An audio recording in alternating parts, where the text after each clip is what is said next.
Saludos a todas las personas que nos están viendo a través de nuestro canal Hablemos de Cristo, tu canal de edificación. En esta oportunidad hablaremos del nuevo y viejo pacto. Esperamos que estés conectado y no te pierdas el desarrollo de esta importante temática.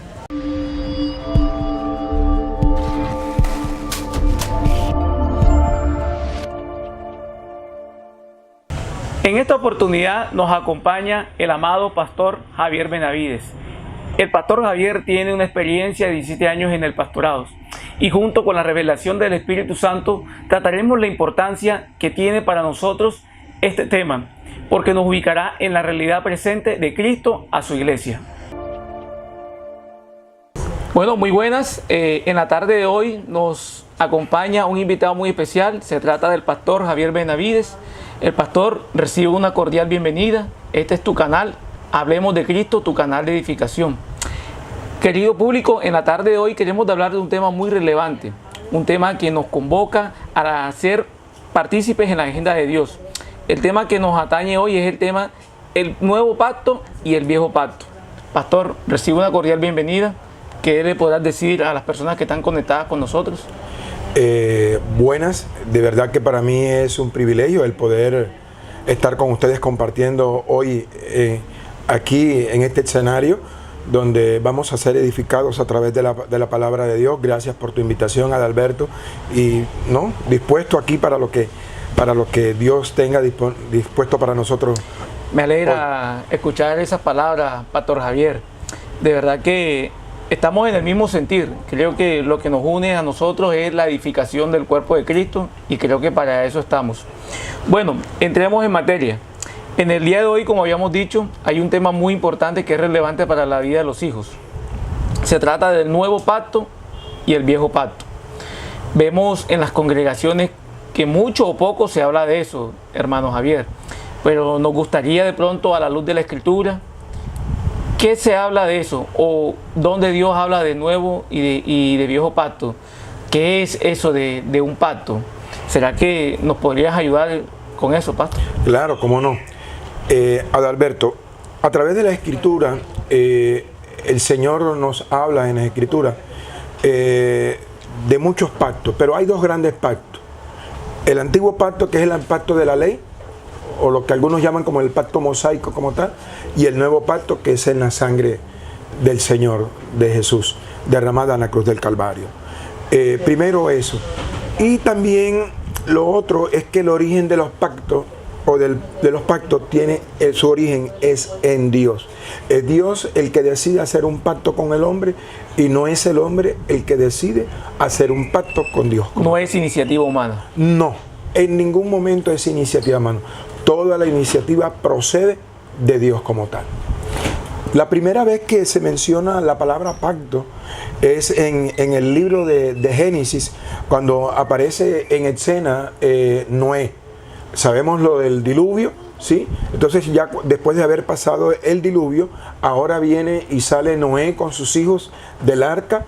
Entonces, como señal de que no volvería a llover sobre la faz de la tierra, donde Dios dice donde no volvería a inundar la tierra como esa vez, como ese diluvio como tal, entonces aparece el arco iris. Ese es el primer pacto como tal que aparece en el seno. Eso es como el primer ejemplo que vemos de pacto. Así es, eso es correcto. Ok. Bueno, y como entrando como un poco más en materia, pastor Javier, ¿qué es el viejo pacto?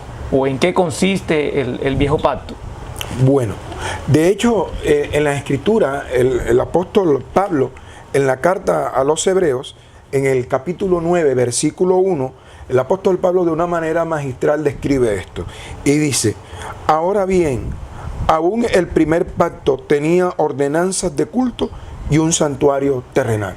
Es decir, que ese pacto antiguo consistía en ordenanzas y en un santuario terrenal. En comidas, en bebidas, en ritos, ceremonias y en fiestas solemnes. En eso radicaba el antiguo pacto como tal. Pastor, entonces te resumo y me corriges.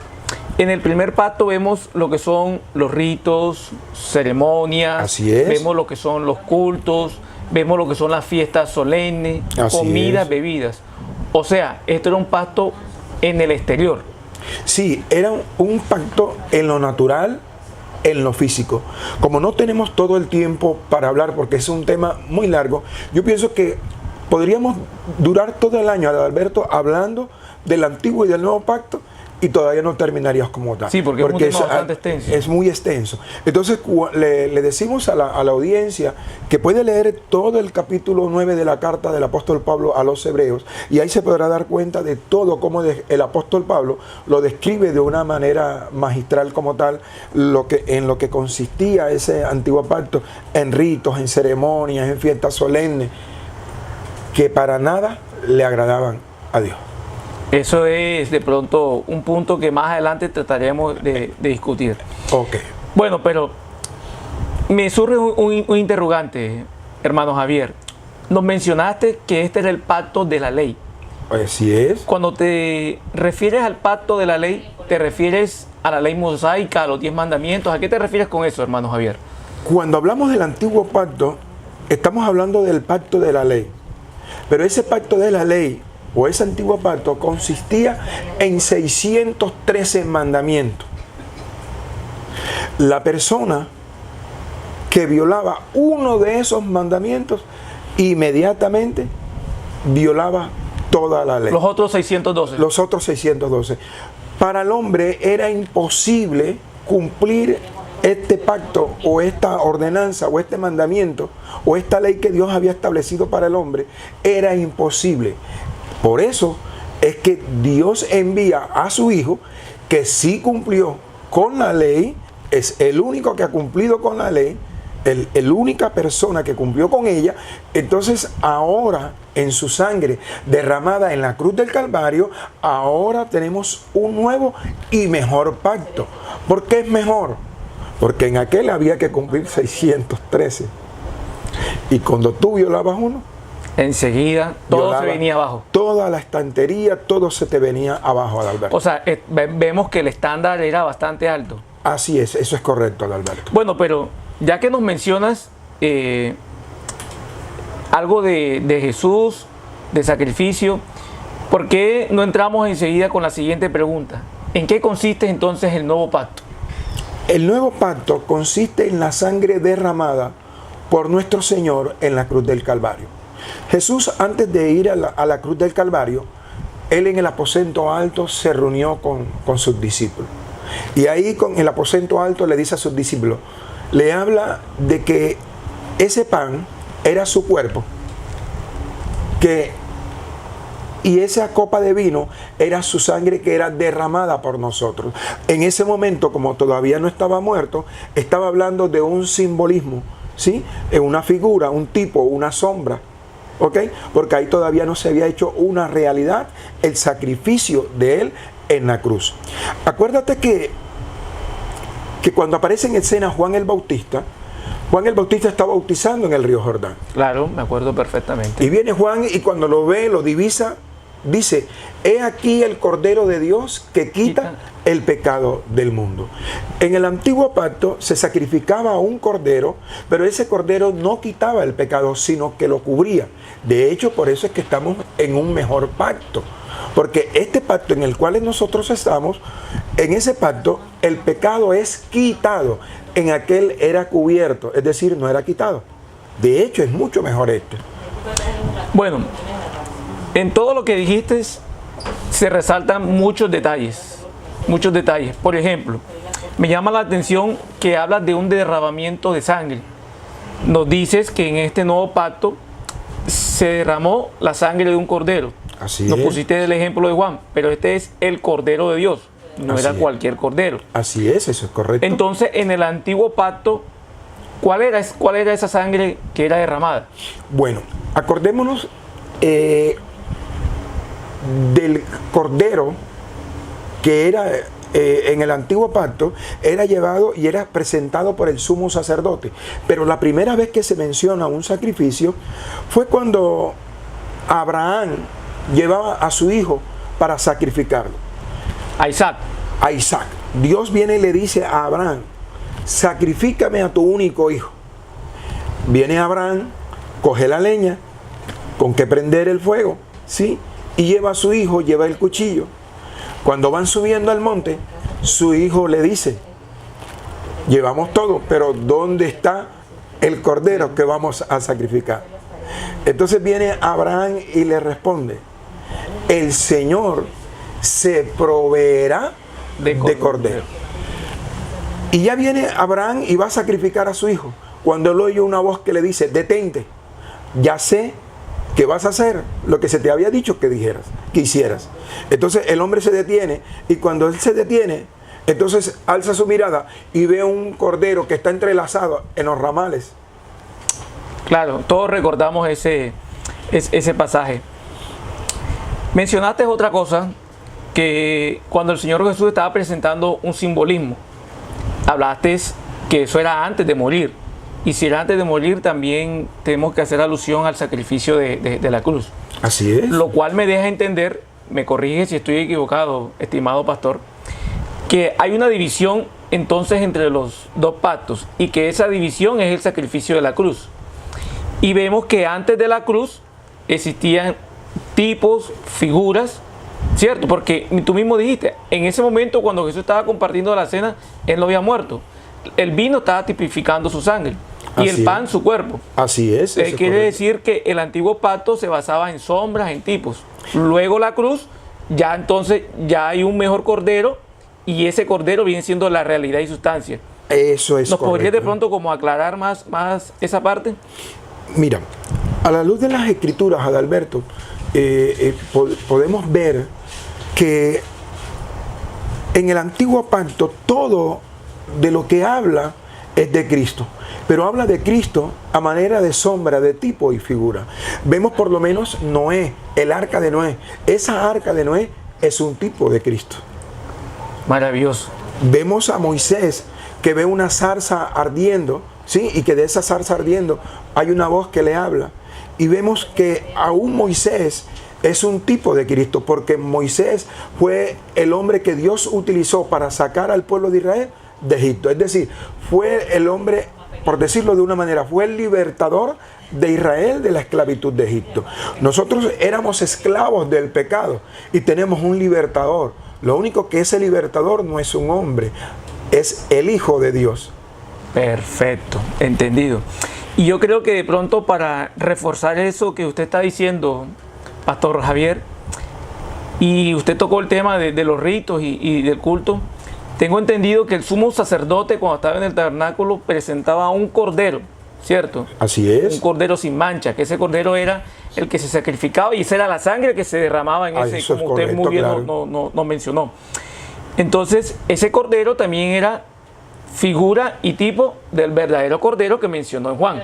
Así es, eso es correcto. Entonces, de pronto, para hacerle claridad a todas las personas que en este momento están conectadas con nosotros, en el capítulo 8 y en el capítulo 9 de la carta a los Hebreos, como muy bien nos mencionó, podemos hacer mención y pueden hacer síntesis de todo esto que hemos conversado con el Pastor Javier. Bueno, una pregunta, de pronto para ir dando síntesis. Vemos que la sangre está inmersa. ¿Por qué la importancia de la sangre en los pactos? Porque los pactos que se hacían antiguamente siempre estaban tipificados a través del derramamiento de la sangre. Cuando el pueblo de Israel estaba esclavo en Egipto, cuando Dios le da la orden a Faraón de que deje ir a su pueblo, de que deje ir a su hijo, ¿sí?, a Israel, porque Dios llamaba a Israel su hijo, y le dice a Faraón, deja ir a mi hijo para que me haga fiesta en el desierto. Faraón, sabemos a la luz de las Escrituras, que no dejaba ir al pueblo, y viene Dios y toma la decisión de sacrificar a todo primogénito de la casa de Egipto, ¿sí? Y le dice a Moisés, Moisés, dile a mi hijo que tome un cordero. Con unas especificaciones, me acuerdo, con algo. Claro.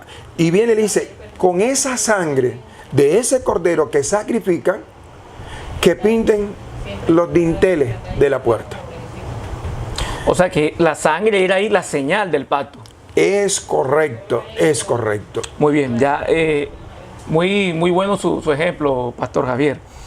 Pero bueno, si usted nos mencionó al principio que el pacto era una iniciativa de Dios.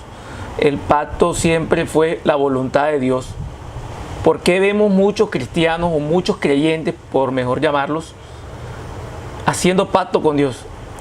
Yo pienso que eso se debe más que todo muchas veces al desconocimiento de las Escrituras.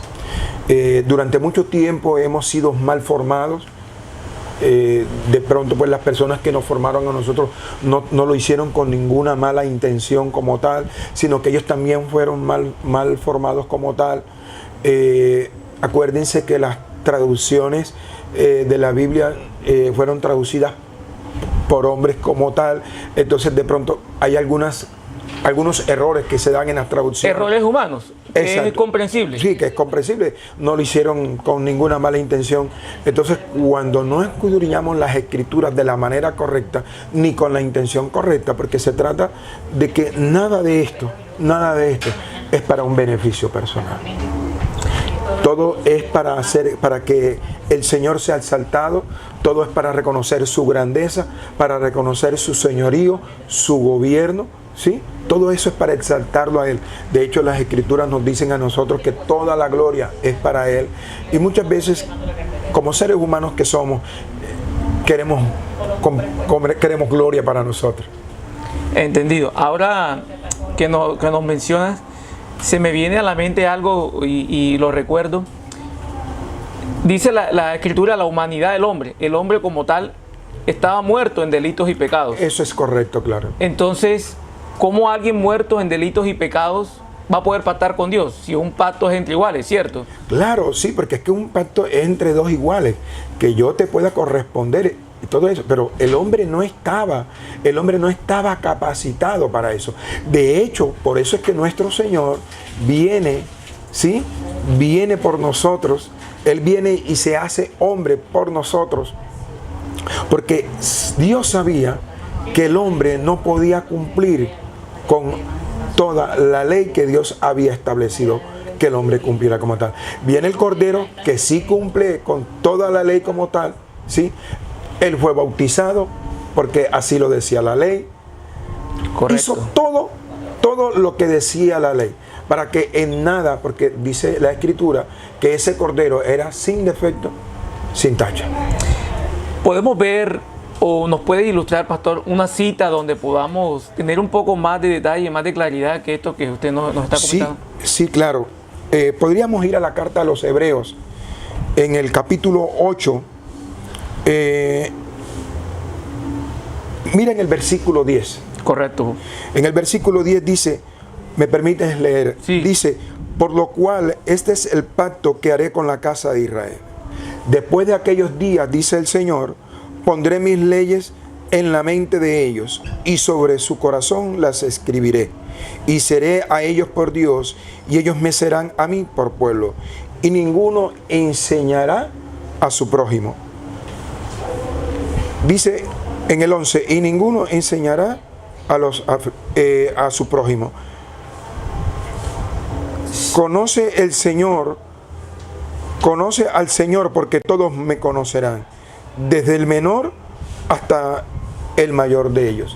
El Señor en las Escrituras ahora viene y dice que Él va a escribir sus leyes en nuestros corazones, en nuestra mente, en nuestra alma.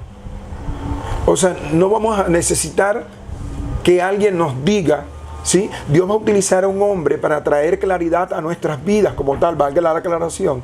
Va a tener a una persona, a un hombre escogido por Él, para que nos traiga luz, para que nos traiga claridad sobre ciertas cosas, ¿sí? Pero como tal, es el Espíritu de Dios que mora en los creyentes, es el que te va a dar la revelación, es el que te va a quitar el velo.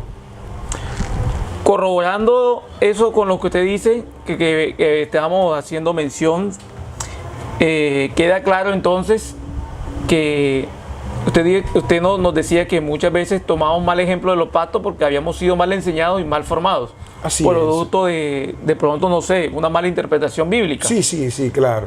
Entonces vemos que en este nuevo pacto Dios está estableciendo sus leyes en nuestros corazones. Eso es correcto, eso es correcto, así es. Y podemos sacar otra conclusión, que hemos sido partícipes en este nuevo pacto.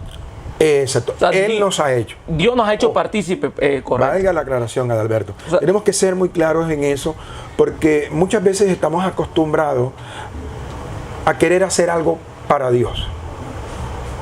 Correcto. Queremos hacer cosas para Dios. Y Dios no estaba preocupado, Adalberto, en el hacer, sino en el ser. Ok, entonces de pronto por ahí dándole algunas conclusiones al público, Sí, claro. vemos que el primer pacto consistía en cosas exteriores, en Así cosas es. terrenales. Naturales, Entonces, físicas. el segundo pacto o el nuevo pacto Es algo espiritual. es algo espiritual, porque ya vemos que en este pacto, usted nos dijo, Dios estaba dentro de nosotros, iba a poner sus leyes dentro de nosotros, Así es. ¿cierto? Así Y Él es. nos iba a enseñar a través de su espíritu. Y nadie podría decir que no me conoce, porque todos le conoceremos. Es cantar. Es correcto. Perfecto. Entonces, nos gustaría saber, Pastor Javier, ¿por qué finaliza este primer pacto? Este primer pacto finaliza sencillamente porque el hombre, Dios sabía que el hombre no lo podía cumplir.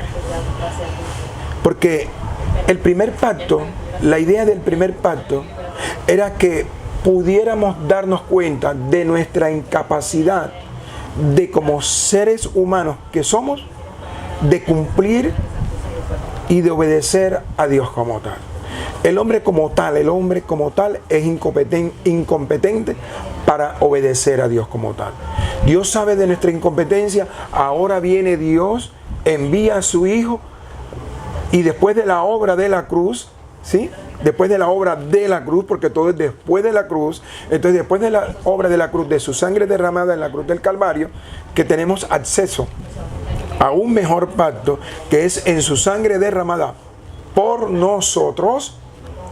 Entonces ahora viene Dios y nos hace partícipes de un nuevo y mejor pacto, porque entonces ahora el que cumplió la ley en todos sus mandamientos, en todas sus ordenanzas, ahora nos habita, y es Él el que ahora nos habilita para ser partícipe de ese nuevo pacto. Entonces podemos concluir que ese primer pacto era ineficiente. Podríamos decir que nosotros éramos incapaces de cumplirlo.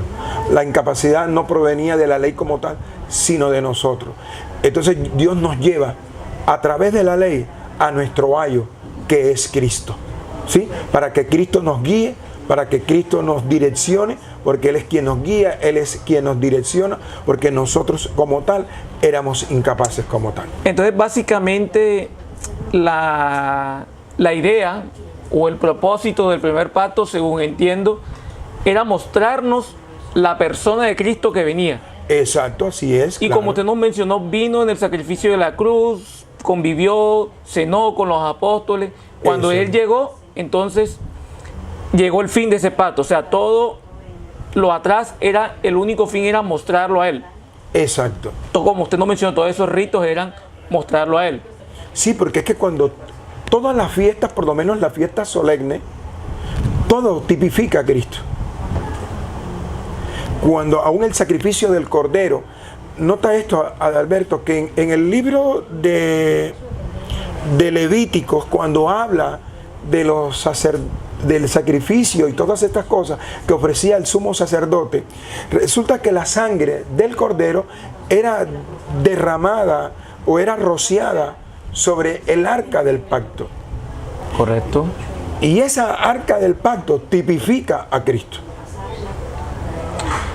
Entonces, deja claridad en lo que usted nos mencionó al principio, que esta era una sangre eficaz que cubría Es correcto. todos los pecados de la humanidad, y era una sola vez y para siempre. Así es. Porque si bien recordamos, los sacerdotes en el tabernáculo entraban una vez al año y ofrecían los sacrificios. Vale que la aclaración, perdona, Adalberto, que te interrumpa. Y es que el sumo sacerdote entraba una sola vez al año.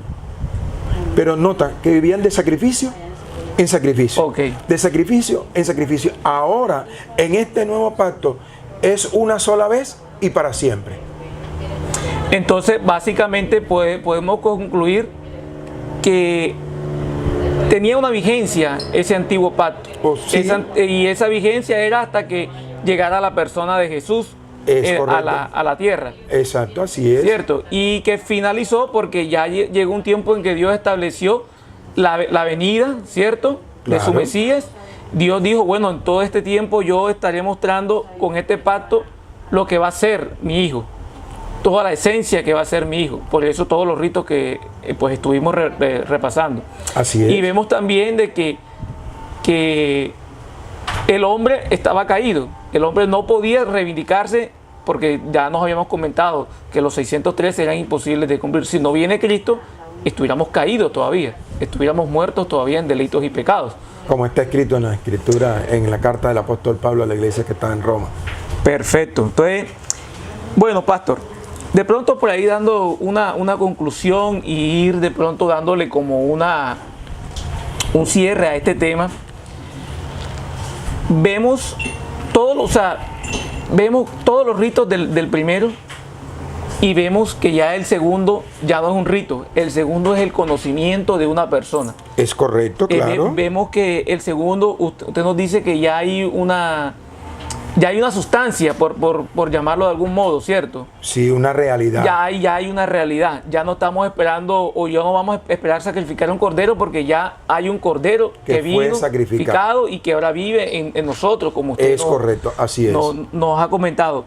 Pero entonces, ¿por qué vemos mucha gente, o mejor dicho, vemos muchos creyentes actuando como si estuviéramos en el viejo, cuando ya a la luz de la Escritura vemos que estamos posicionados en un mejor pacto, o que Dios, como usted nos dijo, nos hizo partícipes de un mejor pacto? Yo pienso, Adalberto, que todo esto se debe realmente al desconocimiento de las Escrituras. Muchas veces tengo de estar en el pastorado, Adalberto, unos 17 años aproximadamente, de estar en el pastorado junto con mi amada esposa. Y nos hemos dado cuenta, hemos recorrido muchas partes del país, hemos estado por fuera también del país predicando, llevando la palabra de Dios, y nos hemos dado cuenta que todo parte de una mala formación. Todo parte de una mala formación, todo parte de no escudriñar las Escrituras con la intención correcta como tal. He conocido el caso de personas que cuando van a predicar, entonces abren sus Biblias y donde les caiga el dedo, de eso es que van a predicar. Correcto. Eso no es la actitud correcta como tal. Nosotros deberíamos siempre estar preparados porque no hemos sido llamados a cualquier cosa, es a expresarlo, a manifestarlo a Él como tal. Y todos tenemos que saber que a eso fuimos llamados, para eso fuimos escogidos, para manifestarlo a Él, para expresarlo a Él, para que el carácter de Él se haga en nosotros una realidad. A partir de ahí, de ese entendimiento, de que ese es el propósito del Padre, de que su Hijo se haga una realidad en nosotros y de que lo podamos expresar a fin también de que muchas personas lo puedan conocer. Entonces tenemos que tener el entendimiento muy clarito en esa parte de que tenemos que profundizar en el conocimiento de las Escrituras. Tenemos que profundizar en el estudio. De hecho, las Escrituras nos dicen que debemos de inquirir en ellas como tal. O sea, eso traduce de una manera diligente. Debemos de estudiar cuando vayamos a estudiar las Escrituras. De hecho, hay mucha gente cuando ora por una persona u otra persona, lo que dice, por darte un ejemplo, Señor, dale un carro a Adalberto. Esa es la forma muchas veces de orar por la gente. Pero la forma correcta, cuando vemos al apóstol Pablo orando por los de él, el apóstol Pablo viene y dice de esta manera: oro por ustedes para que Dios les dé espíritu de sabiduría y de revelación en el conocimiento de Él. Esa era la oración apostólica. Y qué bueno que nosotros en ese mover apostólico oráramos de la manera correcta, de la manera en que el apóstol Pablo oraba por... Bueno, hermano Javier, de verdad nos encanta haber contado contigo. A todas las personas que están con nosotros conectadas, les invitamos a que sigan escuchando aquí las distintas enseñanzas que tenemos en nuestro canal. Hablemos de Cristo, tu canal de edificación. Un abrazo, un cordial saludo. Espero que participen con sus comentarios, dudas e inquietudes en nuestro correo que está ahí publicado. Que tengan una feliz tarde. Un abrazo en Cristo.